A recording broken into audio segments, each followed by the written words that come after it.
داسې چې اهمیت لري مشرف یو قام کې پت لري عزت لري ښځه په اسلام کې پت لري عزت لري ښځه په پر تقوا ولاړه کورنۍ. مشرف یو درنو اوریدونکو ستاسو پام راړو د الحاج مولوي محمد یاسین فهیم صاحب پر تقوا ولاړې کورنۍ و خپرونو ته.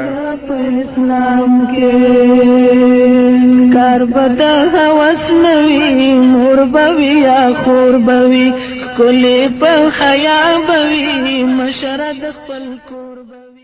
بسم الله الرحمن الرحيم. الحمد لله رب العالمين حمد الشاكرين، الصلاة والسلام على سيد الأنبياء والمرسلين سيدنا ونبينا وشفيعنا ومولانا محمد وعلى آله وأصحابه الطيبين الطاهرين. قدرمن اوریدونکو د ژوند د لارې د خپرونې مینوالو، السلام علیکم ورحمة الله وبرکاته.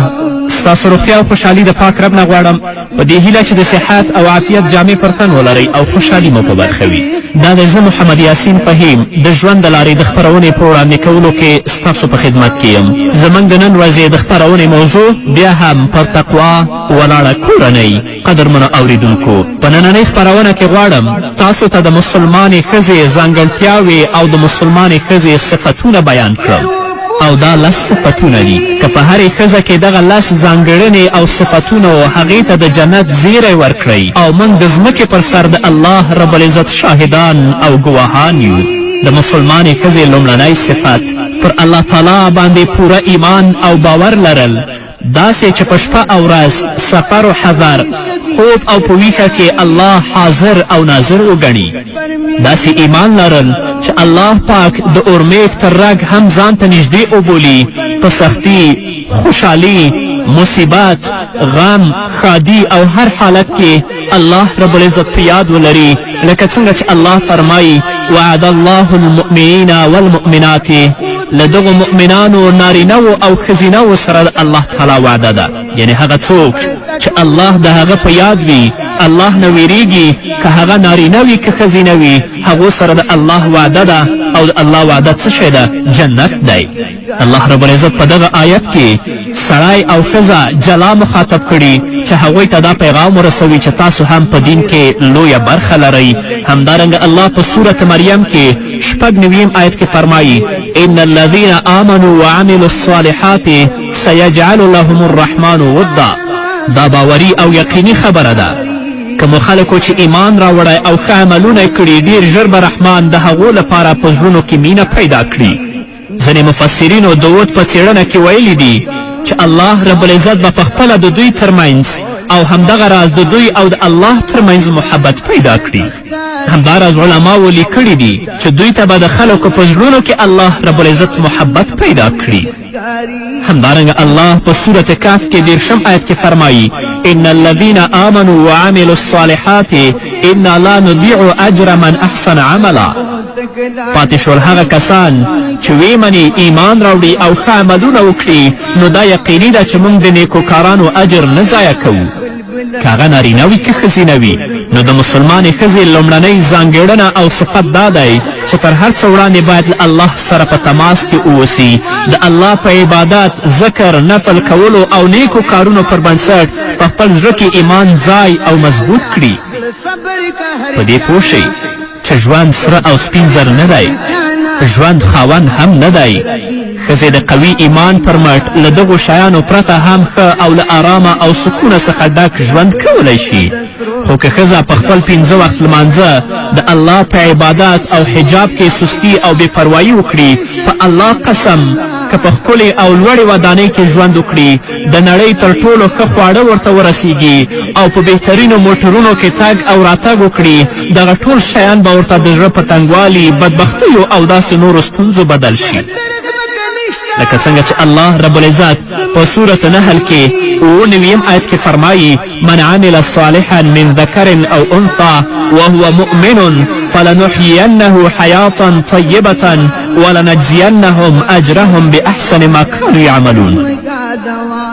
هر څوک چې ښه عمل وکړي که هغه نارینه وي که ښځینه وي په دې شرط چې مؤمن وي په هغه به موږ په دنیا کې سپېڅلی ژوند تیر کړو، آخرت کې به دغسې خلکو ته د هغو اجر له ډېرو ښو عملونو سره سم ورکړو. او په دې باندې هم پوه شئ چې زړه ته اطمینان، زړه ته سکون د الله رب العزت په طاعت او عبادت باندې حاصلیږي، لکه څنګه چې الله په سورة رعد کې 28 آیت کې فرمایي الا بذکر الله تطمئن القلوب. خبردار اوسئ، همدغه د الله یاد هغه شی دی چې په هغه سره زړونو ته ډاډینه او سکون ور په برخه کیږي. نو که ښځه د الله د اوامرو او د الله د احکامو پابنده وي، که هغه ته خواړه ورسیږي که ونه رسیږي هغه به مطمئنه او آرامه وي. خو که ښځې حجاب نه وي کړی، د الله د اوامرو او د الله د احکامو پابنده نه وي، که څومره بهترین خواړه او په بهترینو کورنیو کې او په بهترین موټرو کې هغه تګ او راتګ کوي، بیا هم هغه اطمینان او سکون نه لري. ځینې مؤمنان په لرو پرتو سیمو کې استوګن دي، هغوی داسې انګیري چې د ژوند ټول ډاډ او اطمینان له دوی سره دی. دوی په خپل ژوند کې تل خوشحاله او آرامه وي، لکه څنګه چې زموږ ورونه او خویندې اوس په صحراو کې ژوند کوي. ځینې نور بیا په لوړو او ښکلو آسمانڅکو ودانیو کې ژوند لري، بیا یې هم زړونه او فکرونه نارامه وي. ځینې نور بیا په لوړو او ښکلو آسمانڅکو ودانیو کې ژوند کوي، خو د هغو ژوند او د هغو فکر نارامه وي، تل غمجن وي. دا ولې؟ ځکه الله په سورة طه کې 140 آیت نه 140 آیت پورې فرمایي ومن اعرض عن ذکري فإن له معیشة ضنکا ونحشره یوم القیامة اعمى قال ربي لما حشرتني اعمى وقد كنت بصيرا قال كذلك أتتك آیاتنا فنسیتها وكذلك اليوم تنسى. او څوک الله وایي او څوک چې زما له ذکر د نصیحت له درس نه مخ واړوي، د هغه لپاره به په دنیا کې تنګ ژوند وي او د قیامت په ورځ به موږ هغه ړوند راپاڅوو چې کله د قبر نه راپاڅي سترګې به یې ړندې وي. هغه به ووایي زما پروردګاره په دنیا کې خو زه سترګور وم، هر څه مې لیدل، دلته دې ولې لوند راپاڅولم. الله تعالی به وفرمایي هو په همدې شان دې زموږ آیتونه چې تا ته راغلي و تا هیر کړي و، هماغسې نن ته هیرول کیږي. نو که څومره په اوچتو ودانیو کې ژوند وکړي، خو چې د الله رب العزت اوامرو او د احکامو نه سرغړونه کوي، هغه به تل غمجن، تل فکرمند وي. خو چې د الله د احکامو او د الله د اوامرو پابند وي، که هغه په خاورنۍ کوټه کې په صحرا کې ژوند کوي، د هغه زړه به د ډاډ او د اطمینان نه ډک وي. همدارنګه الله رب العزت په سورة آل عمران کې 195 آیت کې فرمایي فاستجاب لهم ربهم انی لا اضیع عمل عامل منکم. د مؤمنې او مسلمانې ښځې دویمه ځانګړنه او صفت حجاب مراعتول او ډیر وخت په کور کې اوسېدل. بېلارې او مفسدین له کوره د مسلمانې ښځې د ویستلو هلې ځلې کوي، په ځانګړې توګه په اسلامي هیوادونو کې چې پر کتاب او سنت ولاړ دي، خو دلته بیا هم مفسدین او مخربین کوشش کوي چې مسلمانې ښځې د کوره وباسي. په کفري مملکتونو کې سړي له خپلو ښځو غواړي چې تل آرایش وکړي او حجاب او پوړنه له سره لرې وغورځوي. هغوی پر ښځو ډېر درانده او ناوړه کارونه کوي، هغوی په دې پسې نه ګرځي چې ښځه یې څنګه ګرځي. دغو ښځو خپل کورونه، ماشومان، ناموس او دین پریښی دی، خو ښځه په اسلامي هیوادونو کې بیا بل ډول ده. زموږ ښځې قیمتي مرغلرې دي.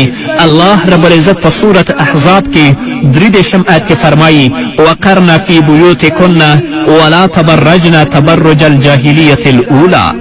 په خپلو کورونو کې میشتې اوسئ، الله مسلمانو ښځو ته وایي، او د تیر جاهلي دور غوندې سینګار کړې بې سطره د کوره مه وځئ او په بازارونو کې مه ګرځئ. یعنې ښځې باید په کور کې چې د دوی د پناه خونه ده په هغه کور کې پاتې شي. په هغه حدیث کې چې له فاطمې رضی الله تعالی عنها نه نقل شوی، هغې ته وویل شول ښځو ته غوره سپارښتنه څه شی ده؟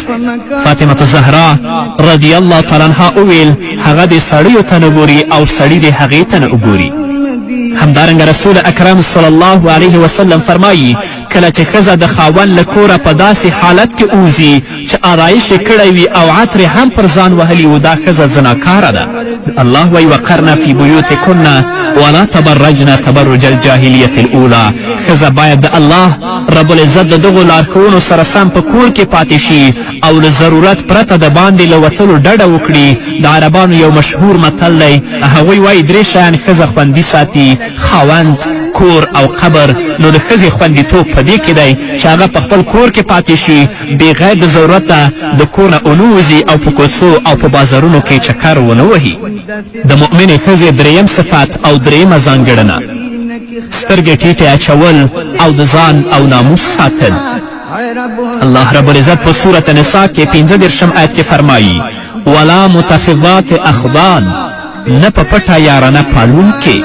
یعنی مسلمانه ښځه باید یوازې او یوازې خپل خاوند ته ژمنه اوسي او د فاسدو ټولنو د ښځو په څیر دې نه وي چې له خپل خاوند پرته شلې نورې یارانې هم لري.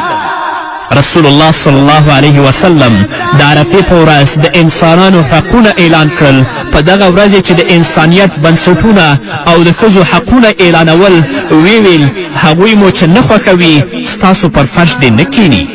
په دې معنا چې ښځې باید د خپلو خاوندانو په غیاب او نشتوالي کې له محارمو پرته نور څوک دې کور ته نه راولي. الله په سورة نور کې 11 آیت کې فرمایي وقل للمؤمنات یغضضن من ابصارهن. ای پیغمبره مؤمنو ښځو ته ووایه چې خپلې سترګې تر کنټرول لاندې وساتي. نو مسلمانه ښځه هغه ښځه ده چې هغه خپلې سترګې ټیټې اچوي او نامحرمو ته ګوري راګوري نه. د مؤمنې او مسلمانې ښځې 4م صفت دا دی چې باید مسلمانه ښځه خپله ژبه له غیبت څخه وساتي او د یو انسان خبرې بل ته ونه لیږدوي. الله رب العزت په سورة حجرات کې 12 آیت کې فرمایي ولا یغتب بعضکم بعضا ایحب احدکم ان یأکل لحم اخیه میتا فکرهتموه. او له تاسې نه د څوک د چا غیبت نه کوي. الله وایي آیا په تاسې کې داسې څوک شته چې د خپل مړ ورور غوښې خوړل خوښ کړي؟ ګورې تاسې په خپله ترې کرکه کوئ، نو ولې د یو مسلمان ورور بیا غیبت کوئ؟ د هغه مثال داسې دی لکه چې هغه مړ وي او تاسو د هغه غوښې راشکوئ او خورئ. په ښځو کې غیبت کول، تهمت تړل، د یوې او بلې بد ویل دا ډیر دود او ډیر رایج دی. دا د ښځو عادت دی. خویندو په دې مه خفه کیږئ، د ټولو نه. ښځې باید خپله ژبه له دغو کارونو څخه وساتي چې د دوزخ له اوره وژغورل شي. الله رب العزت په سورة احزاب کې 1 آیت کې فرمایي یا ایها الذین آمنوا اتقوا الله وقولوا قولا سدیدا یصلح لكم اعمالکم ویغفر لكم ذنوبکم ومن یطع الله ورسوله فقد فاز فوزا عظیما. ای مؤمنانو له الله نه وویریږئ او سمې خبرې کوئ. الله به ستاسې عملونه در سم کړي او ستاسې له ګناهونو څخه به در تیر شي. هر څوک چې د الله او د هغه د رسول اطاعت وکړي هغه لوی بریالیتوب ترلاسه که. نو سمې خبرې دا دي چې د غیبت، تهمت، دروغ او همدارنګه د یو خبر وړل بل ته د دې نه په جدي توګه ځان وساتو. رسول الله صلی الله علیه وسلم په یو صحیح حدیث کې فرمایي لا يدخل الجنة نمام. هغه څوک چې د یو خبره بل ته وړي او د هغه خبره دې ته راوړي، رسول الله وایي دا جنت ته نه داخلیږي. نو د مسلمانې ښځې او د مسلمانې خور صفت دا دی چې هغه به د غیبت، د تهمت او همدارنګه د نمیمت نه ځان ساتي. د مؤمنې او مسلمانې ښځې 5م صفت دا دی چې هغه به سندرې او ټنګ ټکور او موسیقي به نه اوري. د سندرو اوریدل په نږدې ټولو مشهورو مذهبونو کې حرام دي. که هغه حنفي مذهب دی، که مالکي مذهب دی، که شافعي مذهب دی، که حنبلي مذهب دی، په ټولو کې د سندرو او د موسیقي اوریدل حرام دي. رب العزت په سورة لقمان کې 6 آیت کې فرمایي ومن الناس من یشتری لهو الحدیث لیضل عن سبیل الله. او له همدې انسانانو نه داسې څوک هم شته چې عبس خبرې پیري چې خلک د الله له لارې په بېعلمي سره ګمراه کړي، لکه نن ورځې چې موږ او تاسو وینو. همدارنګه رسول الله صلی الله علیه وسلم فرمایي لیکونن من امتی اقوام یستحلون الحر والحریر والخمر والمغازر. زما په امت کې به داسې خلک پیدا شي چې زنا، وریښم، شراب او سندریزو وسایلو او توکو ته به حلال وایي او هغه به حلال ګڼي.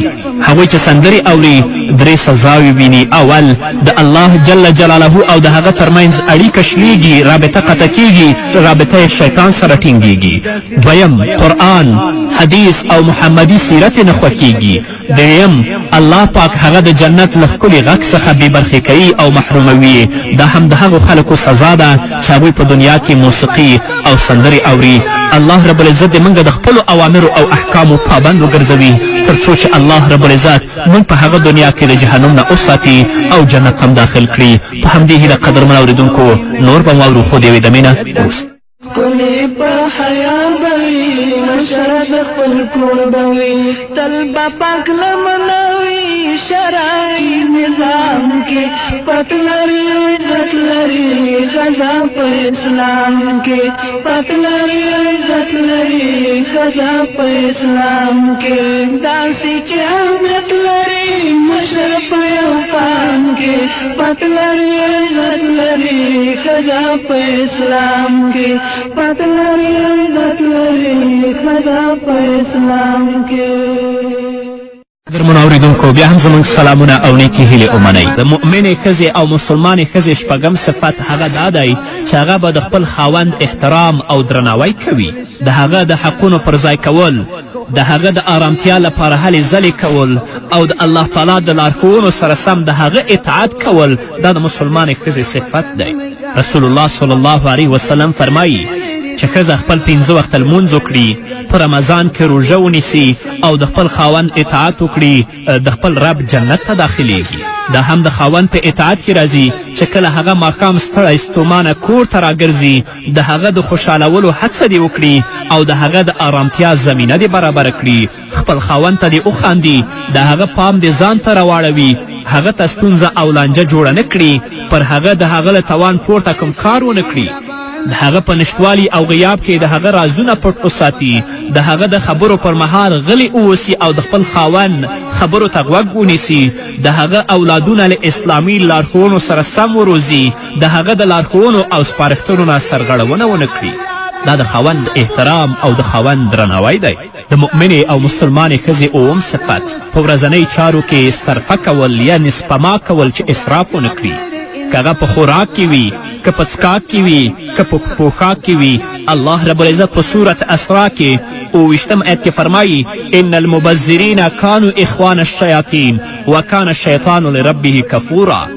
هغه کسان چې بې ځایه لګښتونه کوي، اسرافونه کوي، هغه د شیطان ورونه دي او شیطان د خپل رب ناشکره دی. همدارنګه الله په سورت انعام کې 141 آیت کې فرمایي ولا تسرفوا ان الله لا يحب المسرفین. له حده تیری او اسراف مه کوئ چې الله رب العزت له حده تیریدونکي نه خوښوي. همدارنګه الله په سورت فرقان کې 28 آیت کې فرمایي والذین اذا انفقوا لم يسرفوا ولم يقتروا وکان بین ذلک قواما. هغه کسان چې کله لګښت کوي نو نه بېځایه لګښت کوي او نه بخیلي، بلکې د هغو لګښت د دغو دواړو سرحدونو په منځ کې په میانه روي ولاړ وي. دا د ښځې دنده ده چې په خپلو او کورنیو چارو کې صرفه او سپما وکړي او خپل خاوند د بېځایه دلایلو په ویلو سره او خپل خاوند یې هغو کارونو ته نه مجبوره کوي چې هغه د خاوند د توان نه بهر وي. ښایي داسې کورونه هم ډیر وي چې د معاصرې پیړۍ له ډیرو پرمختللو وسایلو، تجهیزاتو او اسانتیاو پرته هم ډیر آرام او سوکاله ژوند ولري. هغه ښځه او هغه میرمن چې د خپل خاوند بېځایه لګښتونو کولو ته مجبوره وي دا ډیرې ستونزې راپورته کوي او د خاوند او د ښځې ترمنځ د دې وخت نه دښمني راشروع کیږي. ښځه باید داسې هڅه وکړي چې خپلې اضافي پیسې په داسو ځایونو ونه لګوي چې په هغې دنیا کې له کبله وپوښتل شي، بلکې خپلې اضافي پیسې د خیر، ښېګڼو، خیرات، صدقات او نور دا ډول چارو کې ولګوي. په دغو چارو کې د پیسو لګول له الله تعالی سره زیرمه کیږي او د هغې دنیا لپاره یوه ستره سرمایه وي. حضرت معاویه رضی الله تعالی عنه حضرت عایشې رضی الله تعالی عنها ته یو ورځ 100,000 درهمه ورکړل. هغې هم ټول په مغه ورځ باندې خیرات کړل، خپل ځان لپاره هیڅ څه پرې نه ښودل.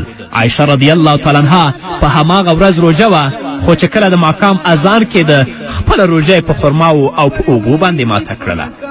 دا نه چې خاوند کور ته وړه او غوړي هر څه راوړي ټول ښځه په یو ورځ کې ختمه کړي، نه، باید اسراف ونه کړي او هلته صرفه او سپما وکړي. دا د مسلمانې ښځې صفت دی. د مؤمنې ښځې 8م صفت ښځه باید له نارینهو سره ورتوالی او مشابهت ونه لري او باید د دغه کار هڅه هم ونه کړي. ښځه باید په قدم وهلو، لباس اغوستلو او دا ډول نورو کارونو کې چې په نارینهو پورې ځانګړي دي له سړیو سره ځان برابر نه کړي او یا په دغو برخو کې د هغو په څیر ونه اوسي. د الله پاک خلقت باید بدل نه کړي، ځکه الله رب العزت په هغو ښځو لعنت ویلی چې هغه د نارینهو لباس اغوندي. الله رب العزت په هغو ښځو لعنت ویلی چې ځان مشابه کوي له نارینهو سره. الله رب العزت په هغو ښځو لعنت ویلی چې د خپل ویښتان قیچي کوي. الله رب العزت په هغو ښځو لعنت ویلی چې هغوی خالونه لګوي. الله رب العزت په هغو ښځو لعنت ویلی چې هغوی د خپل وریځې نری کوي. الله رب العزت په هغو ښځو لعنت ویلی چې د زینت لپاره د خپلو غاښونو ترمنځ فاصله پیدا کوي. ځکه دا ټول د الله د پنځونې او د الله د خلقت اصلي بڼه بدلوي. د مؤمنې ښځې نهم صفت چې مؤمنه ښځه باید پر خپل مانځه، په خپل روژې، په خپل صدقې او په خپلو نورو نیکو کارونو باندې کلکه ولاړه وي. الله په سورت بقره کې 286 آیت کې فرمایي لا یکلف الله نفسا الا وسعها. الله جل جلاله هیڅ نفس ته د هغه له وسې نه پورته مسؤلیت نه متوجه کوي. د ښځې کورني کارونه او له ماشومانو سره بوختیاوې ډیرې دي، خو باید دغه کارونه او بوختیاوې هغه د الله له ذکر او د قرآن له تلاوت کولو راونه ګرځوي. خو دغه ټول کارونه له یو ځانګړي مهالویش پرته ناشوني دي. عبادت، لمونځ، د قرآن تلاوت کول په دې معنا نه دي چې ښځه دې په کور کې راهبه شي، له لمونځ، جاینماز او عبادت پرته نور کارونو ته شا کړي او په همدې پلمه د خپل خاوند حقونه تر پښو لاندې کړي. ښځه باید دا کار ونه کړي. هر څه ځان ته ځای او حق لري. عبادت دې ډیر وکړي او د خپل خاوند د حقونو د ادا کولو هڅه دې هم نه پرېږدي. خپل خاوند ته له پاکو، معطرو او ښکلو جامو سره هرکلی ووایي. نفس د خوشبویي او محبت پر بنسټ پنځول شوی او مسلمانه ښځه باید په دې پوهه هم وي. د مؤمنې او مسلمانې ښځې لسم صفت مؤمنه ښځه باید امر بالمعروف او نهی عن المنکر وکړي او د نورو ښځو په منځ کې باید یوه ښه دعوتګره اوسي، ځکه سړي ښځو ته دعوت کولی نشي، له هغوی سره د ښځو په څیر ناسته ولاړه نشي کولی او د هغوی ستونزې اورېدلی نشي، خو ښځه په ډیرې آساني سره دغه کار کولی شي. ښځه کولی شي چې د نورو ښځو په منځ کې ځان اغیزناک ثابت کړي، هغوی نیکو او ښو کارونو ته وهڅوي. له الله جل جلاله څخه ځان ته او ټولو مسلمانانو ته د نیکو اعمالو توفیق او سرلوړي غواړم او د دعا لاسونه ورته لپه کوم چې زموږ زامن، زموږ خویندې، زموږ لورګانې په سمو لارو برابرې کړي او زموږ سترګې دې پرې یخې کړي. په همدې هیله قدرمنو اورېدونکو، دا وه زموږ د نن ورځې خپرونه چې ستاسو درانه حضور ته وړاندې شوه. تر بلې خپرونې پورې چې زه بیا هم ستاسو درانه حضور ته راځم، تاسو ټول په پاک رب سپارم. پاتې ژوندم نیکمرغه، ښاد، بریالي او کامیاب اوس. انت ملغل راشي څومره چې مستور راشي ژوند به مطمئن لري خاص جنتي خوراشي ژوند به مطمئن لري خاص جنتي خوراشي ژوند به مطمئن لري خاص جنتي خوراشي کمال بيان الله بخل مقام کې پاتلاري عزت لري خزا په اسلام کې پاتلاري عزت لري خزا په اسلام کې داسې چې اهمیت لري مشر په یو کام کې پاتلاري عزت لري خزا په اسلام کې پاتلاري عزت لري خزا په اسلام کې کار بد هوس نوي مور بوي یا خور بوي کلی په حیا بوي مشرد خپل کور بوي کلی په حیا بوي مشرد خپل کور بوي کلی په حیا بوي مشرد خپل کور بوي تل پاک لمنوي شرعي نظام کې پاتلاري عزت لري خزا په اسلام کې پاتلاري عزت لري خزا په اسلام کې تل پاک لمنوي شرعي نظام کې پاتلاري عزت لري خزا په اسلام کې پاتلاري عزت لري خزا په اسلام کې منځ جنتي جنسیت خود دلتا اعتبار ندے محض جنسیت خود دلتا اعتبار ندے پریگ دسرا جی لڑے دادا ہو کار ندے پریگ دسرا جی لڑے دادا ہو کار ندے پریگ دسرا جی لڑے دادا ہو کار ندے ہر چاہتا کلے حد رب خپل کلام کے پتلر عزت لری خزا پہ اسلام کے پتلر عزت لری خزا پہ اسلام کے ہر چاہتا کلے حد رب خپل کلام کے پتلر عزت لری خزا پہ اسلام کے پتلر عزت لری خزا پہ اسلام کے داسی چاہت لری مشرف اوقام کے پتلر عزت لری خزا